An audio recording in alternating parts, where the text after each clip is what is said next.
kayo tatta. Madayaw ti Apo. So, dito i-share ko kada kayo. It's from John Piper. Mabali nyo kitaan, it's a series. But I think maalayo iti concept na maalayo kahit nang ibaga uray ma-shorten. Iti yung talk. Nya oras nga expected nga malpas dito gayam. Actually po, we have like 1.5 hour more, Pastor. So 1.5 hour. you can speak for around 30 to 45 minutes. Depende po sa inyo, Pastor. Sige, padas tayong i-concise. So i-share ko dito PowerPoint nga in sagana para dito So most if not most mga 90-75% dahil i-share ko at makita yung mawala nyo makita online diretso ko ni John Piper. Ikak lang iti illustration na. Kasano dito yan? I-click ko dito game share. Nalipata.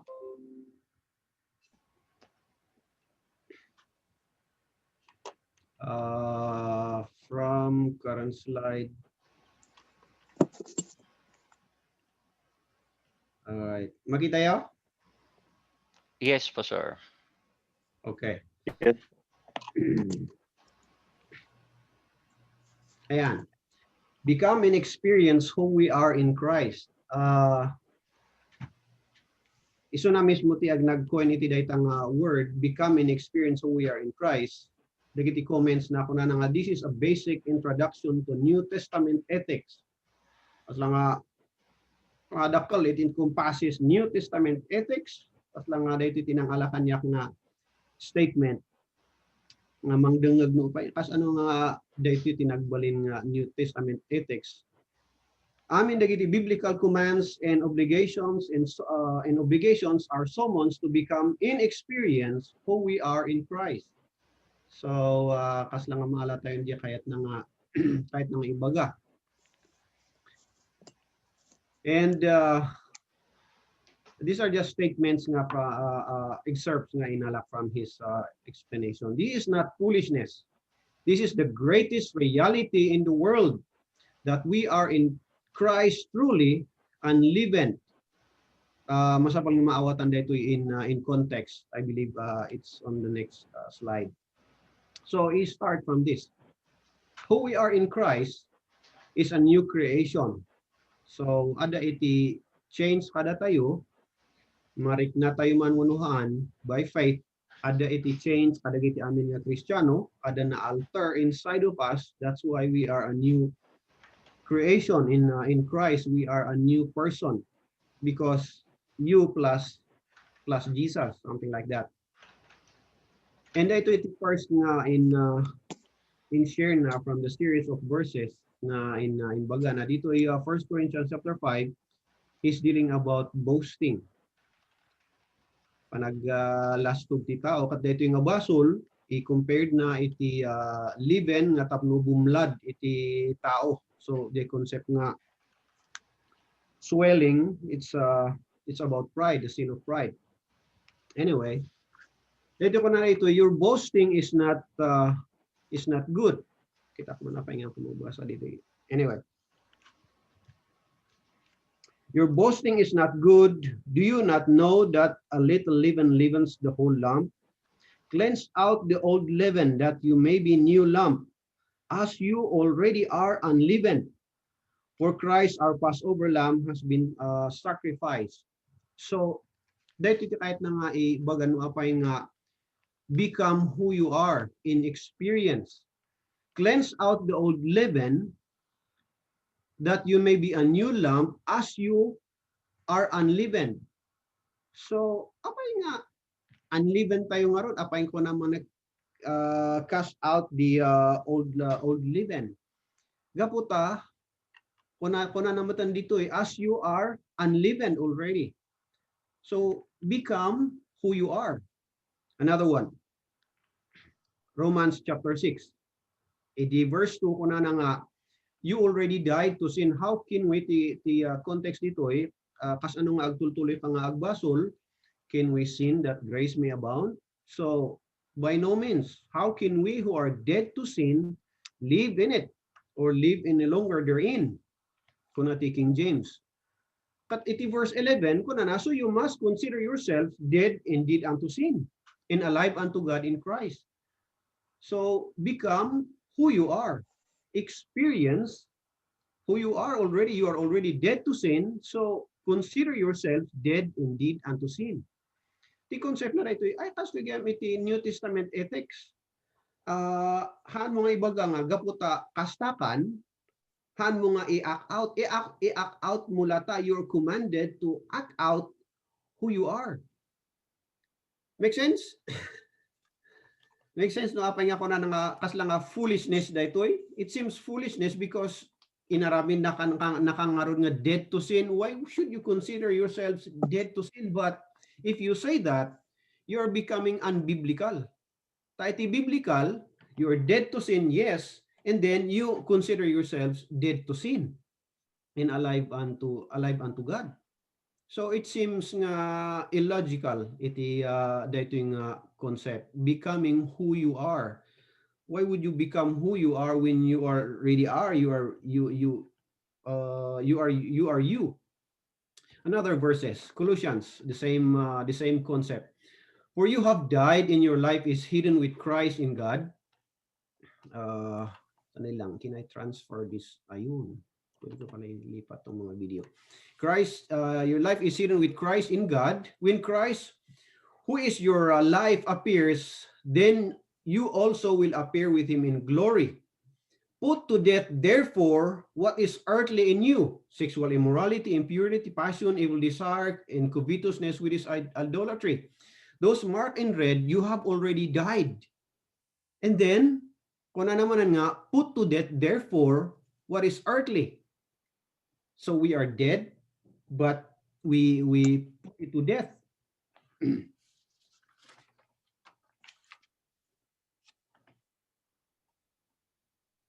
All right.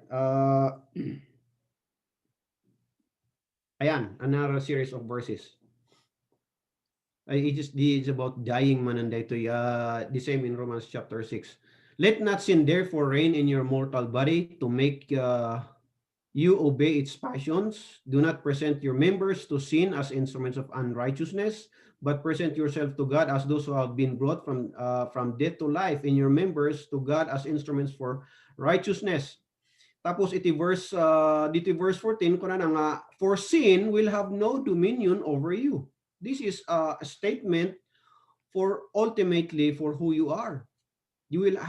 Sin will have no dominion over you. Therefore, let not sin reign in your mortal body. Especially kani Apostle Paul. This is emphatic iti teaching na kani Apostle Paul. Anyhow, under the law, blessing is promised for obedience, but so is the curse for disobedience. Isu ako na iti Deuteronomy nga, I bring you blessing in cursing. Blessing if you obey, curse if you disobey. So actually, the New Testament, the law is a curse because we know we cannot consistently obey. Or ito pa Kristiyano tayo, we cannot consistently obey. But under grace, righteousness is given as a gift in Christ. Data ko na iti Romans 5:17. Intad niya Apo Diyos, iti kinasanto kada tayo babaan ka ni Kristo Jesus. Iso nga iti I've been thinking this all along nga concept. So kitaan tayo, iti problema iti Kristiyano no kas ano na nga iparwar iti kinasanto na. Kasya iti kas na concept iti New Testament ethics. Haan nga iti goal tayo agbalin nga santo iti tao uno ti Kristiyano no diket rumuar di kina santo na. Kada iti psychology iti teaching iti college kunada. No kano dagiti nalalaing iti kastam nga mangibaga apay nalaing kamat dapat kastoy kano mabulin nga ungtan nga kazay ngam no iti encourage sam kano dagiti special student nga kasapol nga ibagam kanu nga ay kayam dayta. Kay sige, kayam dayta nga aramiden. Kasi kanu ti pangibaga really. Nagsubli dayto kanya kada tayo katno expectaram iti mayat iti tao kas jagayam ti style na. Iparo nga among mat dayta. No expectaran ni Apo Dios kada tayo da nga aramiden dagiti commands because intad na ti kabaalan kada tayo nga anya daytoy nga mang-aramid kadagijay. So nga every time we see command, dito ito lang ibagbaga ni John Piper, every time we see a command, obligation, responsibilities, ibagbaga na nga, become who you are. So dito iti New Testament ethics or morality, nga imbaga na di introduction na. At really, I was taken aback, wow. Kasi there was a time in my, I don't know, probably in my preaching, nga kaslang agsuswing iti daytoy nga pendulum nga who you are, kat kaslang nga ustudi ay, dayjay lang iti preachan, or dayjay behavior nga kaslang nga you change sa balim di aramidem kastoy dapat iti aramidem kasla kasjay lang ngam. There's a balance to this nga we preach to faith in a sense nga we change behavior by changing people's belief. Kasjay. Ngam, adamat gayam iti somon dito'y Biblia nga become who you are. So when we preach, we convince people gayam nga to become who they are. But in the first place, they must know who they are in Christ. They are accepted, they are beloved, they are justified, they are righteous. Kasi nga concept. And here are some other verses. And having been set free from sin, have become slaves of righteousness. Wow. Slaves of righteousness. I'm speaking in human terms, continue ni Paul, Apostle Paul, because of your natural limitations, for just as you once present yourselves members as slaves to impurity and to lawlessness, leading to more lawlessness, so now present your members as slaves to righteousness, leading to sanctification. So, we are already slaves to righteousness. Ti kayat nang isawan nga, may isang kayat nang isawan ibaga dito especially iti Romans. Uray anya ti aramidem iti hangkanamati. Uray anya nga nasantuan ti aramidem managbasol kalata. Di ba no ni Kristo Jesus kanyam? Tatta, no ada ni Kristo Jesus kanyam, uray anya ti pagkamaliyam, anya ito'y righteous kalata. Let's say for example ni Abraham. Example tayo ni Abraham. Iti chapter 15 na i-declare iso na righteous because iti panamati na iti promises ni Apo Dios. Ngam iti chapter 12 verse 12 starting ijay. DJ first nga naglangsot na kaniko panaglangsot na nga kabsat na ni asawa na. Tapno no agawan daman ni asawa na handa nga papatayin iso na in a sense baliktad tinangyari adu ti gift nga naawat na agapo kanay Mrs. na nga napintas at inalada as part of the harem. Ket iti verse 15 12 data ngam iti 15 kuna na nga then he was considered righteous, he believed in God and it was accounted unto him for righteousness. That was in chapter 15. Ngam iti chapter 20 manan nagsubli manan dayjay nga basol na. Nay naglangsot manan kin ni Abraham kani asawa na tapno maprotektaran nati sarili na. No apay nga basol dayjay takuna na iti verse 15 kuna nang I am thy shield, I am thy protection, I will protect you. Kat kuna namat nga namati isuna, he believed in God and it was accounted to him for righteousness. Apay nga Adam manan jay weakness na nga naglangsot manan kani asawa na, I mean inlangsot nang kapsat na ni asawa na tapno may preserve na iti sarili na. What I'm trying to say is being righteous dito yung Biblia, being declared righteous doesn't necessarily mean consistent nga perfect ni Abraham. No. But when he was tested, iti pamati, there was a time nga talang nangabak isuna.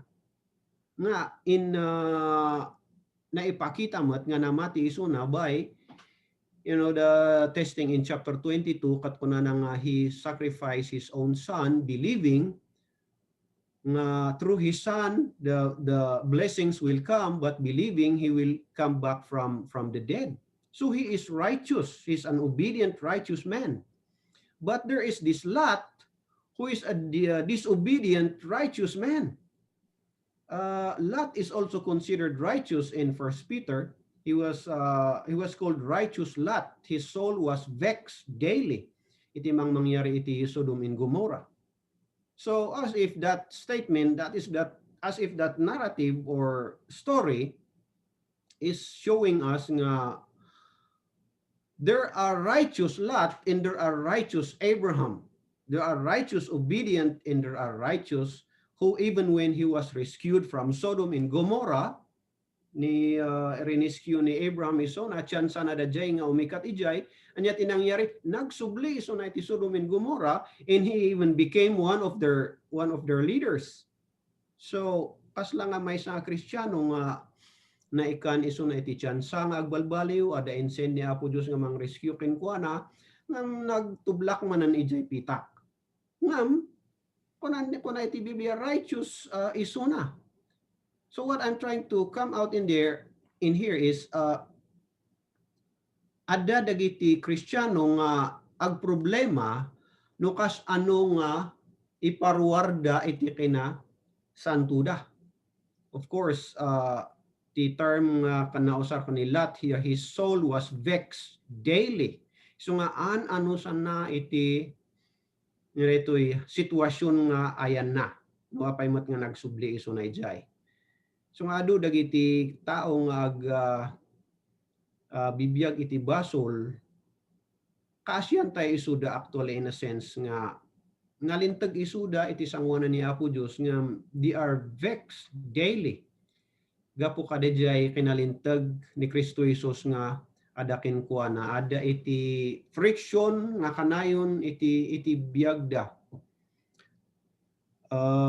Ada iti preaching nga nangagkuwan time nga sino iti kalulunlian kanu nga tao kat haan nga digi haan nga namati. Actually adu kadako adati mas naragdagsak ngam datayo. Gaputa ignorantly kunada nga anya daytoy superficial nga happiness ti makuada may experience ngam kunada iti tao kanong kalilidayan iti Kristiyano nga kaslang ni Lot nga anya daytoy malidliday gaputa no siya sino isuna kat saan nga anya daytoy agbalbalin nga traidor isuna iti sarili kaya si kina sino na everyday his soul was vexed daily ni Lot ijay Sodom and Gomorrah. Anyway, I think you know the concept already, right? Dito in New Testament ethics nga dito yung becoming who you are in Christ. Okay? Another one. Put off your old self, which belongs to your former manner of life, which is corrupt through deceitful desires, and be renewed in the spirit of your mind. And put on the new self. Dito yung new self, iso dito you plus Christ.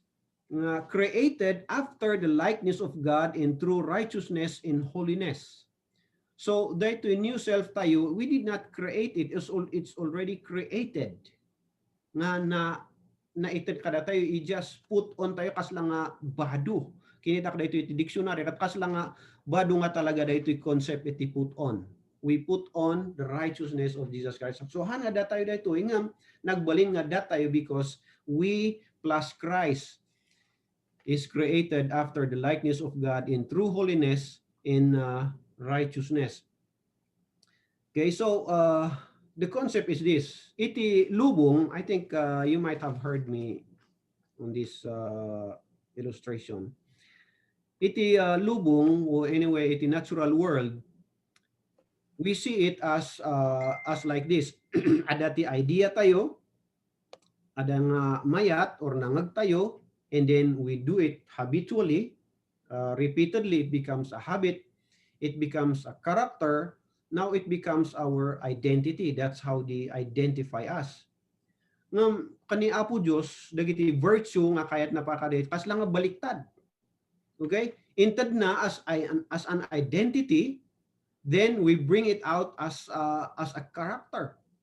Okay, example nga niya rito ethics nga inted ni Apo Dios kada tayo ayat, justified, accepted, peace, even the fruit of the Holy Spirit, love, joy, peace, long suffering. It's the social attributes ni Apo Dios nga in-share na kada tayo nga adda kada tayo, so it comes out from us into habits and into no ideas, give us idea for ministry. Hey, Pastor Jimenez, one time in my life I was so discouraged idi ag subliak dito I was charged up nga agrugi iti gathering. So my next idea was, what was that? I think gathering for the 4th of July. Kas lang nga kasi gati gathering iti ko ag invite iti ko, so I am saving up for it. Uray bayadak dagiti makan kakasjay. And then nangyari dayto yung pandemic, exactly nga agsubli kami kat haang kami nga makagather uray day church kat manong bulan nga haang kami nga naggather kat feeling ko kat ay hangan nangabak ni Satanas halos amin dagiti amok nga ministry kat naawan. And then there is this idea of this I saw this Zoom nga ibagbaga dagiti ko and I didn't know how it is. I want the experiential knowledge. So salamat iti dayto nga ministry. Okay, I was given an idea. Hopefully maka zoom some other time aside from this one. So it gives us idea. So identity in Christ, it comes out to habits in character. That's our struggle. How Christ can manifest from us. But my righteousness in yours is the same. It is Jesus Christ. Okay? So I believe Christian character is also this. No kas ano nga iti tao consistently nga ibiyag na ni Kristo Jesus. Okay? So how do we live out? How do we live out iti daytoy? So yung kabil ko day word yung kas ano nga rod? I think it is this one. I mean, I did not think I heard from John Piper's series of talk. Dito ito yung kabilang I have been crucified with Christ. It is no longer I who live, but Christ who lives in me. And yet he said, and now I live the life now I live in the flesh. I live by faith in the Son of God who loved me and gave himself for me. So kas ano tayo nga rod nga ibiyag dagijay babaan iti pamati. We live out by believing iti dagitoy attributes nga adakan kada tayo. So how can we live out attributes or character we don't even believe? So our sources for our faith of who we are actually are mostly from experience. No namin adu tayong nya dagijay. For example, kanayon kang makatintinag ti baso kat mabutbata kakakasjay ay clumsy nga talaga. See? Uno kanayon kang may suksok bab, may tubtublak. Several times adu tita o may kanya kat ibalo di imbagang pastor. Several times nga may tubtublak at ko na accident prone na nga talaga. Our sources of who we are usually from experience, probably 90% or kasi. But this is a challenge, I think, para kadi Kristiyano. Let it be nga dayjay source iti no sino tayo kat kani Kristo Jesus. So for example, adati may isang tao nga haan nga tatrabo ako na tayo ay nasadot. See, we do that to ourselves all the time, most of the time, if not all the time. Kasdayak nga talaga.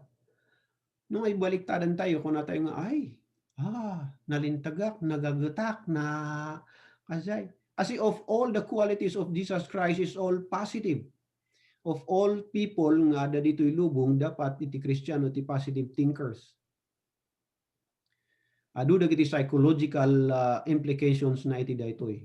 Kunani sino di nang ibaga nakita iti post ng anyway, if mano sa kada ito salamat kunana the mind kano is a magnet. Really? Nako, really. No kanayon ka nga ag focus iti negative kanumat iti umay iti iti biag tayo. No iti mind mo at focus iti positive kanumat iti umay. Pas lang nga nangag ko iti kadagiti but anyway, so be it. The mind is a magnet. No adu dagiti psychological effect iti daytoy. Why? Because iti panakabalin iti panunot na napigsa. Isu nga agrugi tayo nga agpanunot according iti identity tayo nga imbaga ni Kristo Jesus. Isu nga delikado mat iti panagsasao ti Kristiyano nga the word nga judgmental kunana. Basit lang nga kamaliti tao kat kuna tayo nga ay na let's say for example na itublak lang isu nakat ay accident prone. Karkarono dagiti tatao nga makangkang iti dapat mamati da. Ay un nga talaga i-accept damat. We are imbis nga hanan nga piman accident kanay na clumsy dito at agbalin nga clumsy gapot na namati nga accident prone iso na. Make sense? So we live out who we are going back iti biblical. So agrugi tayo noon niya ti kuna iti Biblia kada tayo we are accepted in the beloved. We are as Christ is, so are we in this world. 1 John 4:17. So nagdakal da jay nga ibiyag tayo. Kuna tayo nga ay kasta lang nga kalaka? No. You think it's easy to believe? Nagrigat ti mamati no daduma deti maipipreach nga deti uray may pin dua mamati lata iti tao nga kastoy kano isu na because of some background. You think by faith is easy and by work is hard? The other way around. By faith is miraculous. It's by the work of God. Sometimes the other tao unable to believe. We pity them. As lang ni Esau, he did not have the chance for repentance even if he cried for it. Imagine tayo tayo. Look at this. Look at this verse. Kasi lang i-transfer ko dito picture dito. Everyone who believes that Jesus is Christ has been born of God. Wow. Imagine that. Which comes first? Being born again or faith? According to this verse, kunana, past tense daytoy has been born of God no namati ka. So anyone who believe has been born of God.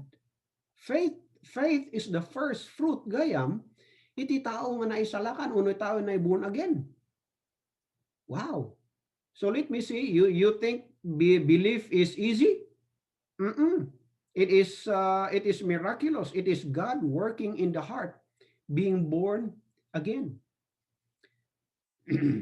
So what are we saying? Dito concept nga mamati tayo and then rumuar iti dito nga kwan. This is should I say this is miraculous. This is a divine work in us. That's why kunana nga if God is working in your heart, harden not your heart. Harden not your heart. Kaputan wag trabaho ni Apo Diyos kanyang tapos nira ito haan mong i-acknowledge nga ko ay nagrigat no you cannot kick against the pricks. Nagrigat no ni Apo Diyos ti kalaban anaya awanti laban tayo. So the concept is this. I think you got the point already. I-wrap up po. Christian life is not do in order to be, but be in order to do. The being is a gift of God that we receive by faith. We receive by faith how we are accepted by God, how we are justified, how we are like Christ as you are. so is Christ in this world. We accept that. We believe in that. We believe that, especially those of us working, there are times nga tatangag trabaho kat amiti trabaho kat meditation trabaho panunutak ag eksperimento ak iti dagay na ipipreach ko idi. ada ti time nga madi oray kunang mga agbalinak man nga friendly kadagiti amin nga tao kat negative iti kuada kanyang kat na angko amo ti aramidak. And then dapat ti dumakas lang nga bumalasak tapos imay kanyak dagiti verses nga kuna nga vengeance is mine saith the Lord. And then na-comfort ak iti dayjay. I did not realize that is a comfort. It is a comfort. Ibaga nga that's the comfort gayam nga comfort is by faith. It is still by faith. Nga mamati ka nga God does the retribution. God does the retribution. Amoy dito itata ay naliday kami for almost how many days gaputi outcome iti election. Puta naabak na jay kandidatong friendly kadagiti Kristiyano. Nangabak na jay kandidatong aproban na iti abortion oray na anak nga nagmintis na jay abortion kamatan da nga patayen da jay tapno may palpas da jay abortion na kat nalpas nga odan nay anak at nagbiag ngay up to that point. And then adaman ang tinangag ko and send ni Pastor Dickman nga daytoy vaccine ket haan nga ordinary nga vaccine iti COVID kun ada nga daytoy doktor nga na mangik-expose kat daytoy mga introduce da iti chemicals iti genes mo iti DNA RNA something like that. Those of you know it's a common term da jay DNA RNA kat daytoy bagim ag i-reproduce iti COVID virus tapos santo labanan da jay antibodies mo ngam ko da jay kas ano nga kasi iti kastada i-alter da iti genes iti tao kat iti kuana kano in bypass da iti animal testing i-implement dan iti tao kat handa pa nga impadas kadagiti animal kadagiti guinea pig or anya lab rats dita kat apay nga idiretso da iti tao kat sandamat nga nakita nga success gaputa dagiti daduma nga yung nga test iti kasjay altering the genes iti tao puro palpak kadagiti animal isu nga tatangam tata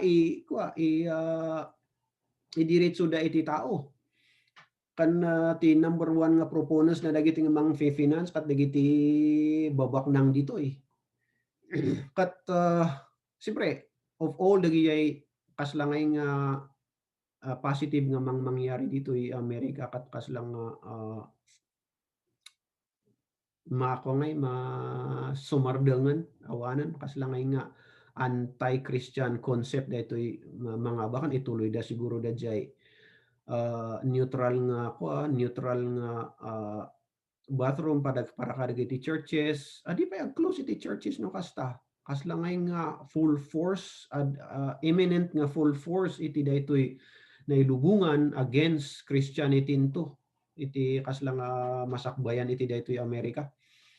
So adan siguro iti churches nga agaramid to iti neutral nga bathroom, ada siguro ti compromise nga kasjay ngam adamat dagiti ag-close just because ada siguro dagiti pastor nga mapriso kasla nga ma-outlaw iti pamatinto dito kat naliday kami iti kakasing nga kuan ngam mind you kung nati sa ti Apo Diyos vengeance is mine. So, it's a comfort, right? It's a comfort. So those meditation nga most of them is by faith, and even in my character is by faith.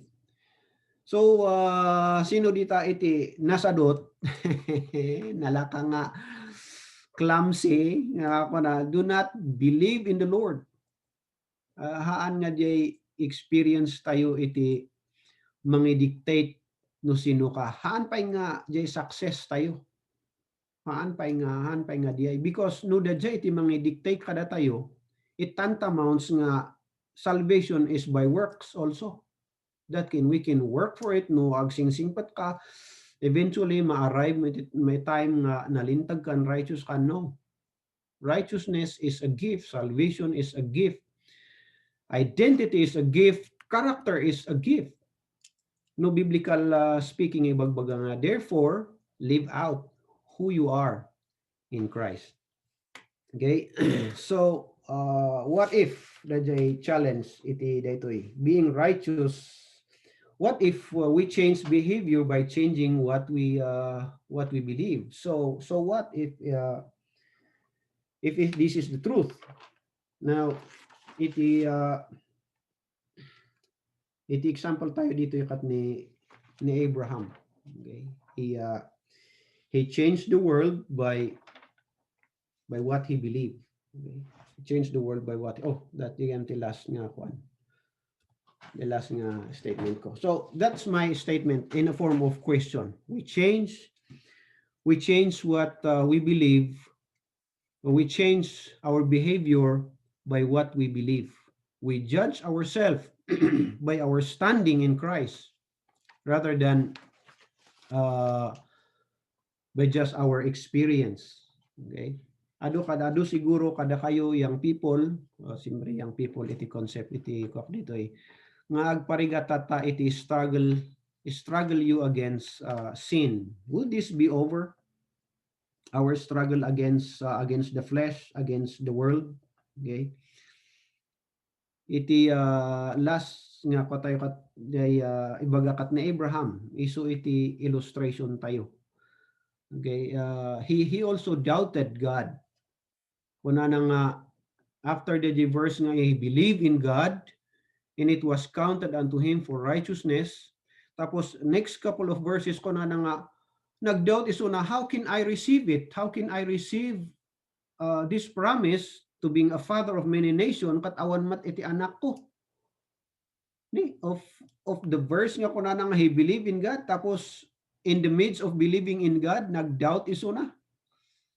Isn't this sino ti maka associate ito Isn't this us oftentimes in the midst of our Christian life, sumbatan nga tani Apo Diyos, iti daytoy kwa, iti daytoy nga kararag ko, agpaiso nga taday ko ay, we are in a journey of faith. Even Abraham, he struggled in his identity as a believer, but eventually it come out. Eventually he won the test of faith. So what I'm saying is there will be a test of faith in your life. There will be time what you believe will really need to come out. Okay? Maybe there are a lot righteous kada tayo. We have been a lot righteous, meaning to say kaslangan ni Lot nga kaanakan ni Abraham. We have been playing with the mud. Idi rescue da tayo ni Apo Diyos. Nagsubli tayo man ni Jay mud. Ngam kuna iti 2 Peter nga righteous lata ni Lot. But we don't want to be righteous like Lot. We want to be righteous like Abraham. At least once in our life, let us show nga we have passed the test of faith. Ijay time ni God has shown us a time of Abraham nga nangabak iso na iti test of faith na. Kat amoy iti ko na iti Biblia, he did not waver in his faith. Kas ano nga he did not waver? There is time that he wavered. He even tried to protect himself with a lie. But at least he won an important test in his faith, and his faith was real. And for in the Bible, that's good enough. Okay? Jay reality iti pamati nga rumrumuar iti aramid mazay. Katuray pa iti failure mo iti conclusion iti biag na we are the children of Abraham by faith. If we have same faith with Abraham, I think that was the concept nga J. Romans. All right, how long was that? Was that 45 minutes? Yes po, sir. Wow. Nagbayaga. So, Okay the concept nga, I think na alayo iti the concept with those series of verses.